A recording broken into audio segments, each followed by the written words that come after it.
जय हिंद। कैसे आप सभी? उम्मीद है कि स्वस्थ होंगे, मस्त होंगे और जहां भी होंगे अपने अपने कामों में व्यस्त होंगे। तो जैसे कि आप सभी लोग को मालूम है कि इसके पिछले क्लास में हम लोगों ने तो जैसे कि यहाँ पर पहला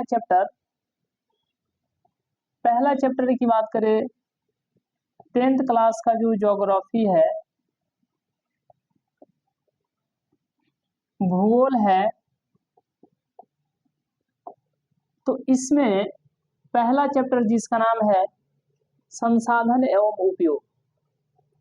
अब इस चैप्टर का जो है 5 भाग है। 5 भाग कहने का मतलब, पहला भाग का इसका नाम है भूमि संसाधन यानी कि मृदा संसाधन।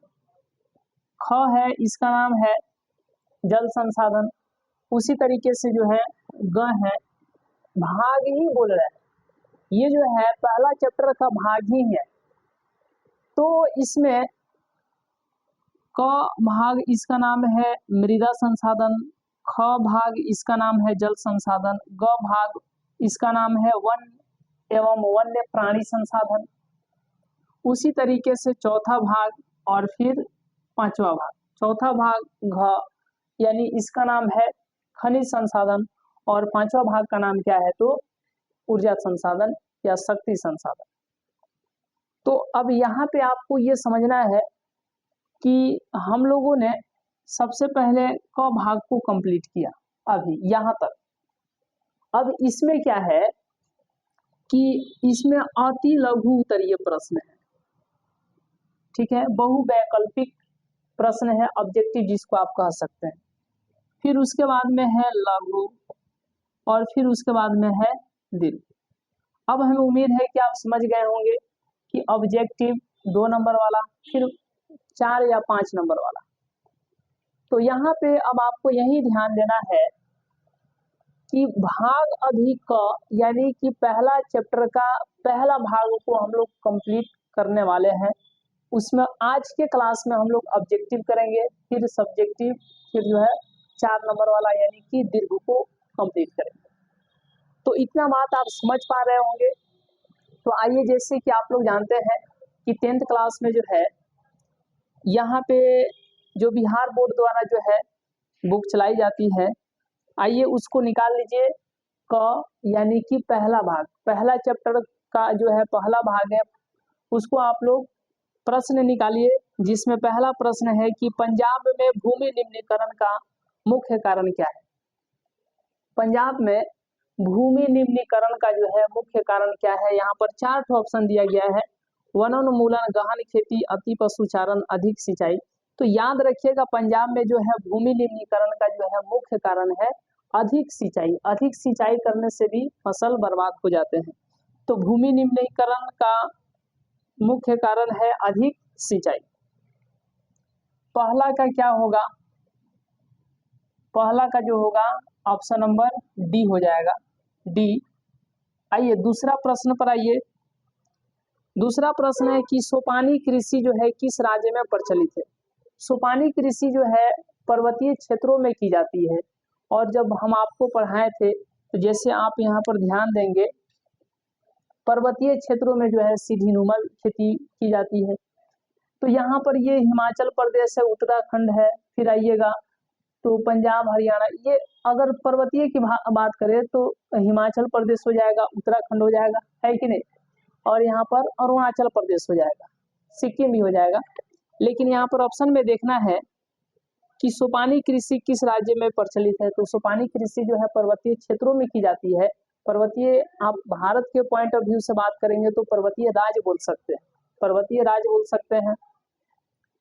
तो क्या हरियाणा में पर्वत है? नहीं, ऑप्शन नंबर ए नहीं होगा। बी नंबर है पंजाब, पंजाब भी नहीं होगा। सी नंबर बिहार का मैदानी क्षेत्र, ये भी नहीं होगा। ये डायरेक्ट कह रहा है कि मैदानी क्षेत्र, तो मैदानी क्षेत्र में तो होंगे नहीं। डी नंबर है उत्तराखंड, तो बिल्कुल उत्तराखंड हो जाएगा। हिमाचल प्रदेश रहता तब भी हो जाता, उत्तराखंड है तब भी हो जाएगा, या अरुणाचल प्रदेश रहता तब भी हो जाता, लेकिन उत्तराखंड है तो ऑप्शन नंबर 2 का क्या हो जाएगा, डी हो जाएगा। तीसरा प्रश्न है कि मरुस्थलीय मृदा का विस्तार निम्न में से कहाँ है। तो उत्तर प्रदेश में मरुस्थल नहीं है, राजस्थान में है, महाराष्ट्र में भी नहीं, कर्नाटक में भी नहीं, यानी कि मरुस्थलीय मृदा वहीं पर मिलेंगे जो कि क्या रेगिस्तानी इलाका होगा। तो मरुस्थलीय मृदा का विस्तार जो है निम्न में से कहाँ है, तो राजस्थान में। ऑप्शन नंबर क्या हो जाएगा, ऑप्शन नंबर बी होगा, ऑप्शन नंबर बी हो जाएगा, ऑप्शन नंबर बी हो जाएगा, 3 का बी। आइए चौथा प्रश्न हम लोग देखते हैं कि मेढक के प्रजनन को नष्ट करने वाला रसायन कौन है। तो याद रखिएगा एंड्रीन। जब आप बुक रीडिंग कर रहे होंगे, पेज नंबर जब आप लोग आइएगा तो यहाँ पर 26 नंबर पेज पर यहाँ पर लिखा हुआ है, यहाँ पर मेढक, समझिएगा ना, यहाँ पर लिखा हुआ है, आप देख सकते हैं। चलिए तो याद रखिएगा कि मेढक के प्रजनन को जो है नष्ट करने वाला रसायन कौन सा है, एंड्रीन है, यानी ऑप्शन नंबर सी हो जाएगा। 4 का क्या होगा, सी होगा। नेक्स्ट क्वेश्चन है, क्वेश्चन नंबर 5 है कि काली मृदा का दूसरा नाम क्या है। जब आप क्लास से स्टार्ट किए होंगे तो वहां पर सबसे पहले हम बताएं, जब मृदा को हम लोगों ने स्टार्ट किया तो वहां पर सबसे पहले हम लोग किसको पढ़ रहे थे, जलोढ़ मृदा को, काली मृदा को। जलोढ़ मृदा के बाद पढ़े थे काली मृदा को, जिसमें हम आपको ये भी बताएं कि काली मृदा को, ध्यान दीजिएगा, काली मृदा को आप काली मृदा कहिए या कपासी काली मृदा कहिए, कपासी काली मृदा कहिए, कपासी काली मृदा, सब मृदा छोड़ रहे हैं, यहाँ पर काली मृदा, यहाँ पर कपासी काली मृदा, या इसी को आप रेगुर मृदा भी कह सकते हैं, रेगुर मृदा भी कह सकते हैं। किसको, काली मृदा को।